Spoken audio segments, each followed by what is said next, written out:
Bones, com esteu? Sí, ja tornem a ser aquí, ja tornem a fer un altre vídeo com cada setmana. Bé, com cada setmana no, perquè hi ha algunes setmanes que som uns ganduls i no fem vídeo. Perquè som uns ganduls, i punt. Encara no he començat i ja estic patant el micro. Si és que després, en el moment d'edició, em passo el dia baixant a l'àudio del micro perquè crido massa, que crido massa! Jo, quan em poso a gravar, em pregunto què deuen pensar els meus veïns? Jo crec que ells ara mateix tenen l'orella enganxada al terra i diuen: visc a sobre d'un boig.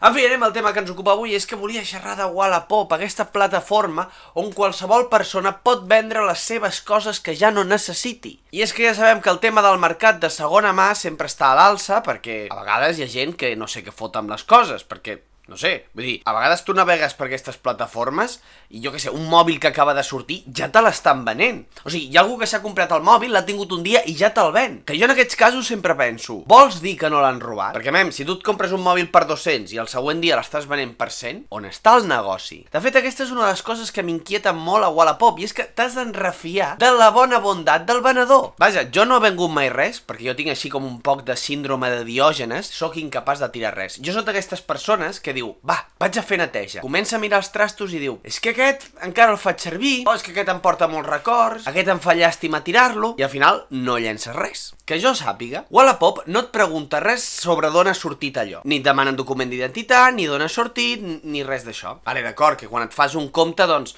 ja se suposa que has donat les teves dades, no? Però quanta gent menteix per internet? A veure si resultarà que tothom diu la veritat a internet. El que em passa amb Wallapop és això, que al no haver-hi una garantia, doncs, ho trobo arriscat, ho trobo una miqueta com jugar una espècie de ruleta russa. Però en fi, el que he decidit fer avui és fer un tomb per l'aplicació de Wallapop a veure què trobo. I clico el botó de cerca de mi, el primer que veig és que hi ha algú que s'ha canviat l'armari, perquè tinc un munter de sabates, però mira, 1, 2, 3, 4, 5, 6, 7, 8, 9, 10 anuncis de sabates. O sigui, algú acaba de tirar el seu armari per la borda i l'està venent per Wallapop. Aquí és on volia anar. Clar, hi ha gent que és cutre. I ara us posaré una captura de pantalla. Aquí tenim una persona que ven un iPhone 8 Plus 64 GB.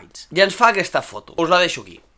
Home, en el segle XXI el màrqueting és important. De debò no podies fer una foto on no hi hagués una forquilla? O sigui, qui ven un mòbil amb una forquilla al costat? Clar, jo és que veig aquesta foto i dic, per què té una forquilla? Què li ha fet el mòbil amb la forquilla? Potser alguna cosa no funciona bé i ha de fer un pont amb la forquilla? O potser és que ha perdut la pesseta aquesta que porten els mòbils per treure la targeta i l'has d'obrir amb una forquilla i el mòbil està tot rascat? Et dona molts motius per desconfiar. I clar, després si fas una cerca per internet ja trobes els emprenedors de Wallapop. Aquesta gent que decideix muntar un negoci i utilitza Wallapop com el seu canal de venda. Tenim aquí un crack, que jo crec que ja ha sortit moltes vegades, però és igual, jo també el comentaré. Una foto d'una mà, us la poso per aquí, posa 5 euros. Vendo hostia con la mano abierta. Se vende hostia con la mano abierta. Tengo muchas. Fixeu-vos que us diré una cosa. Ara podem riure tot el que vulgueu, però estic segur que algú li ha pagat per veure què passava. O sigui, estic segur que aquesta persona ha fet negoci i tot. O sigui, hi ha gent que li haurà pagat ni que sigui només per fer els riures. O sigui, aquesta persona és el nou Bill Gates. Ha inventat un negoci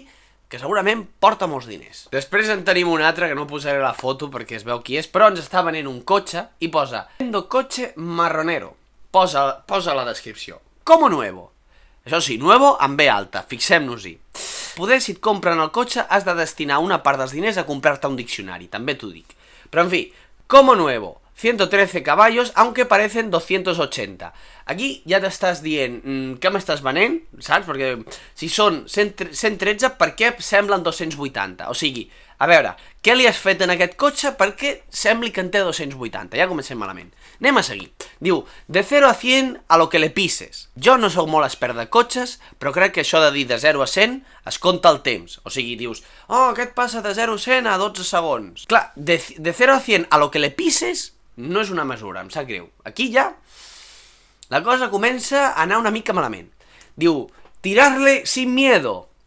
10 años de uso y no me ha parado la Guardia Civil desde los 15. O sigui, la policia, quan veu aquest cotxe, es deu posar així, saps? Perquè no el vol parar, saps? Vull dir, no, aquest cotxe no el paro. O sigui, no el paro. No sé per quin motiu, però aquest cotxe no es para. I mira que tu pots anar ràpid amb aquest cotxe perquè va de 0 a 100 a lo que le pises. Ojo, estem xerrant d'un Fórmula 1 casi. Se vende porque tengo 7 hijos y como se lo deje a alguno, me viene con otros 7. Este coche folla solo. O sigui, si el de la mano abierta deia que havia fet un curs accelerat de màrqueting, aquest no sé què ha fet. O sigui, amb aquesta última frase jo crec que tu ets capaç de vendre fins i tot un carrito de la compra. I és que ja se sap, que la carn sempre tira. O sigui, aquesta persona ens està venent un rellotge per 30 euros. Fins aquí tot bé, oi? Sense problemes. Doncs anem a llegir la descripció. Es un reloj muy bonito que me regaló mi última exnovia. Se fue de Erasmus y le puse los cuernos. Me pilló. Y ahora lo vendo antes de que le coja cariño. El reloj está prácticamente nuevo. Solamente tiene un uso. Una vez fui a comprar el pan con él. Mari Carmen, lo siento. O sigui, crec que d'aquí podríem treure fins i tot una obra de teatre, saps? Aquí hi ha una història de traïció, de culpa... Dic de culpa perquè diu Mari Carmen, lo siento. També et dic que la persona que ho ha escrit no sembla molt afectada. De totes maneres, no entenc perquè, o sigui, se fue d'Erasmus, li va posar les banyes, el va pillar i ara el ven abans de que li agafi carinyo. O sigui, si entes bé aquesta frase, ell està preocupat perquè no li vol agafar carinyo al rellotge. O sigui, aquesta persona té una parella que li regala un rellotge. I aquesta persona no té cap tipus de problema en fotre-li les banyes. Això sí, el rellotge el ven ràpid perquè té por d'encarinyar-se del rellotge i de que després li sàpiga greu vendre'l. M'estàs dient que tens més estima pel rellotge que per sa teva parella? No, és que tal com ho posa, no va dubtar tant per fer-li el salt a la parella. En canvi, el rellotge...